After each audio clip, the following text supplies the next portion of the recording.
Corona के आज नए जो 59 केस मामले आए हैं, ये एक समय 23 अप्रैल को 38,000 तक पहुंच गए थे। और कुल जब आज 1,479 एक्टिव मामले हैं, ये 30 अप्रैल को 3,10,783 तक पहुंच गए थे। तो पिछले कुछ दिनों से, कुछ महीनों से प्रदेश में कोरोना में जो कमी आई है, उसका एक जो आधार है वो ये है कि प्रदेश सरकार ने माननीय मुख्यमंत्री जी के निर्देशन में, नेतृत्व में, और वो स्वयं के उनके स्थल निरीक्षण में जो एक रणनीति अपनाई गई, वो रणनीति 3T की जो फॉर्मूला है, ट्रेस, टेस्ट और ट्रीट, और उसके साथ साथ जो अभिनव प्रयोग किए गए, जिनमें कि मुख्यतः आंशिक कोरोना कर्फ्यू और निगरानी समितियों के माध्यम से जो ट्रेसिंग का कार्य किया गया पूरे शहरी और ग्रामीण क्षेत्रों में, विशेषकर 5 मई के बाद से ग्रामीण क्षेत्रों में जो घर घर अभियान चलाकर लक्षण युक्त व्यक्तियों की तलाश की गई, जिन्हें कम भी, छोटा भी लक्षण था, उनको भी तलाशा गया, उनको दवाइयां दी गई। लगभग 16 लाख से अधिक निःशुल्क फ्री में मेडिकल किट बांटे गए, फ्री में मेडिकल टेस्ट किए गए, और उसके बाद यदि कहीं कोई व्यक्ति संक्रमित पाया गया या लक्षण कुछ पाए गए तो उनका मुफ्त टेस्ट भी कराया गया, उसके साथ साथ फिर उनका मुफ्त इलाज भी कराया गया। और ये जो अभिनव प्रयोग उत्तर प्रदेश में हुए हैं, जिसमें कि जैसे आंशिक कोरोना कर्फ्यू जिसमें लगाया गया, उसमें उद्योग चलते रहे, उद्योगों को नहीं बंद किया गया, चीनी मिलें चलती रही, किसानों से गेहूं की खरीद बदस्तूर चलती रही, और जो भी आवश्यक सुविधाएं थी, आवश्यक वस्तुओं का आना जाना, ले जाना, उनको रखा गया ताकि जीवन भी बचे और जीविका भी बचे। अब जब निगरानी समितियों के माध्यम से तलाश हुई, कोरोना आंशिक कर्फ्यू में लोगों के आवागमन पर रोक लगी, तो जहां पर भी जिस प्रकार का संक्रमण था उसको वहीं तक केंद्रित रखकर उसका इलाज कराया गया। और प्रदेश सरकार की ये जो अभिनव प्रयोग रहा है, इसमें ये सफलता मिली कि आज जो है 59 केवल नए मामले आए हैं, और 1,479 मामले ही एक्टिव बचे हैं, जिनमें कि 1,186 लोग होम आइसोलेशन में, और इस प्रकार अस्पतालों में लगभग 300 के आसपास ही लोग बचे हैं जो कि जिनका विभिन्न स्तरों पर इलाज चल रहा है। मैं ये बताना चाहूंगा कि ये जो निगरानी समितियों के माध्यम से घर घर सर्वेक्षण करके घर घर से जो है लक्षण वाले व्यक्तियों की तलाश की गई, उसमें प्रदेश की जनसंख्या 23 करोड़ के में से 17 करोड़ 23 लाख लोगों तक प्रदेश सरकार पहुंची है,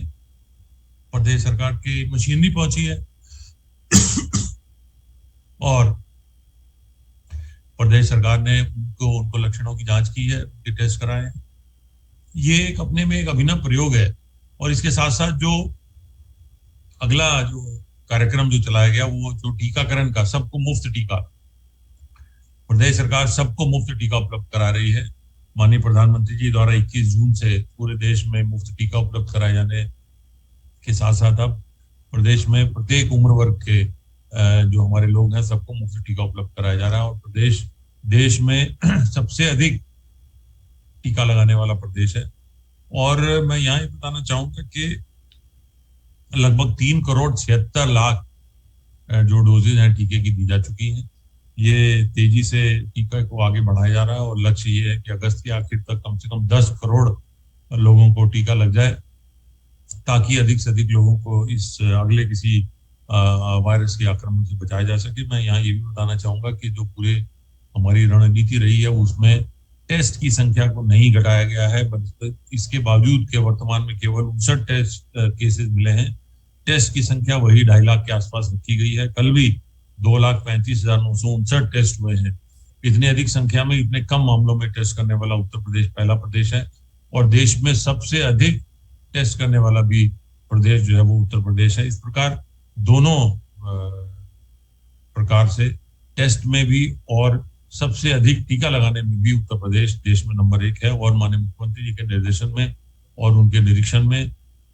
तेजी से दोनों कार्रवाइयां चल रही हैं। अधिक से अधिक टेस्ट लगाने का कार्य भी चल रहा है, और टेस्ट करने का भी कार्य चल रहा है, और अधिक से अधिक डोजेस इंजेक्शन जो है वायरस के, जो हमारे वैक्सीन है, उसको लगाने का भी काम बहुत तेजी से चल रहा है। जैसे मैंने बताया, अब तक लगभग 3,76,00,000 डोजेज जो हैं उत्तर प्रदेश में लग चुकी हैं, ये सबसे अधिक है। मैं यहाँ ये बताना चाहूंगा कि प्रदेश सरकार तीसरी जो लहर है उससे सबका बचाव करने के लिए बहुत तेजी से कार्य कर रही है, और प्रदेश में पीकू बेड्स का निर्माण कार्य बहुत तेजी से चल रहा है, और लगभग 6,700 से अधिक पीकू बेड्स का जो है वो उनकी का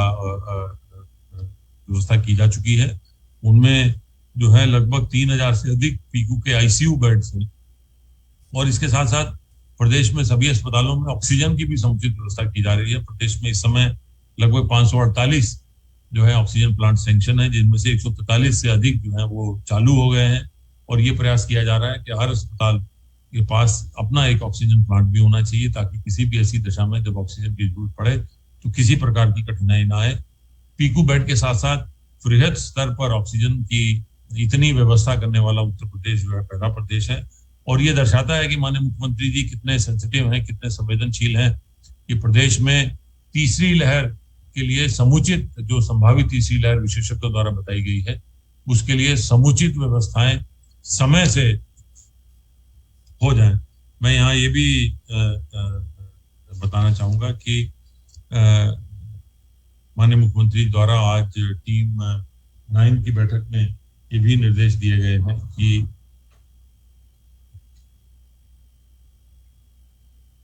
प्रदेश सरकार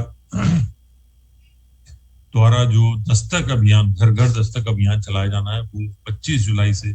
इस अभियान को प्रारंभ किया जाए। इसमें छोटे बच्चों, विशेषकर जेई का टीका लगाने के लिए, और ये 25 जुलाई को किया जाएगा। लोगों को जागरूक किया जाएगा इस अभियान के दौरान।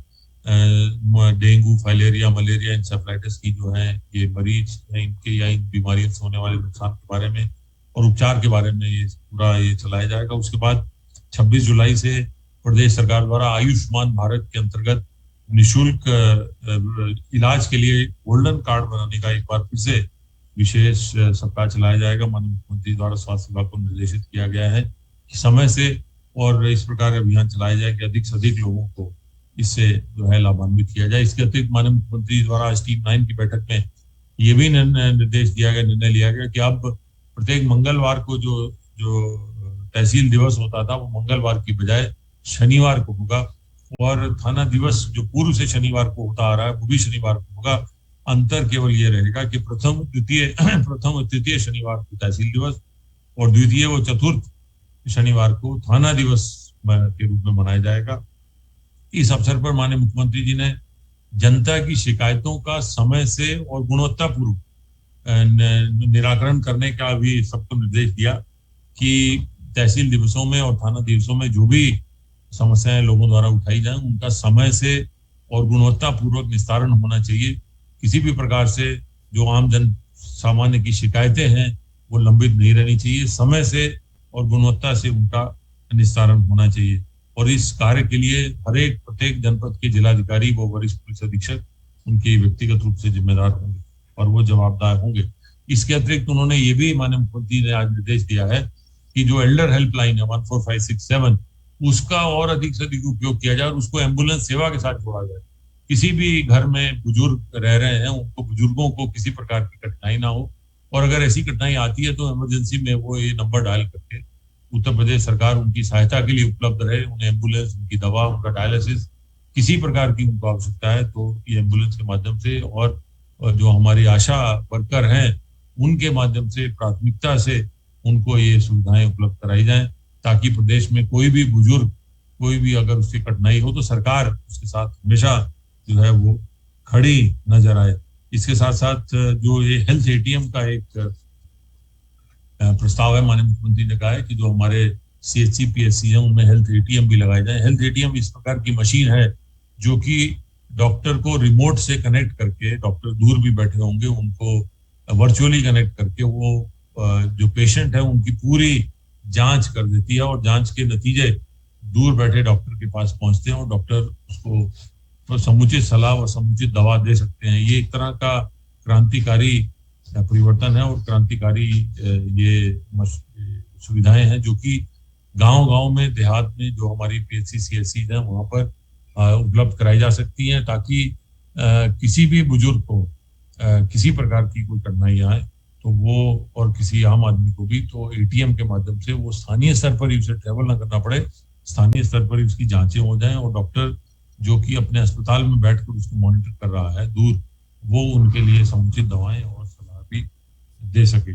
यहाँ ये भी बताना है कि कोविड महामारी में जिन लोगों का आकस्मिक निधन हुआ है, उन भूमिधरों की विरासत के लिए 18 जुलाई से जो एक विशेष विरासत दर्ज करो अभियान चल रहा है, उसे एक सप्ताह और बढ़ाया गया है। और माननीय मुख्यमंत्री ने निर्देश दिए हैं कि किसी भी दशा में जो हमारे जो जो लोग हैं जो जिनकी कोरोना में दुखद मृत्यु हुई है, उनके खातों में विरासत जो है वो लंबित नहीं रहनी चाहिए, उसको इस अभियान के अंतर्गत जल्दी से जल्दी और शीघ्र से शीघ्र उनको जो है उनकी विरासत दर्ज कर ली जाए। धन्यवाद।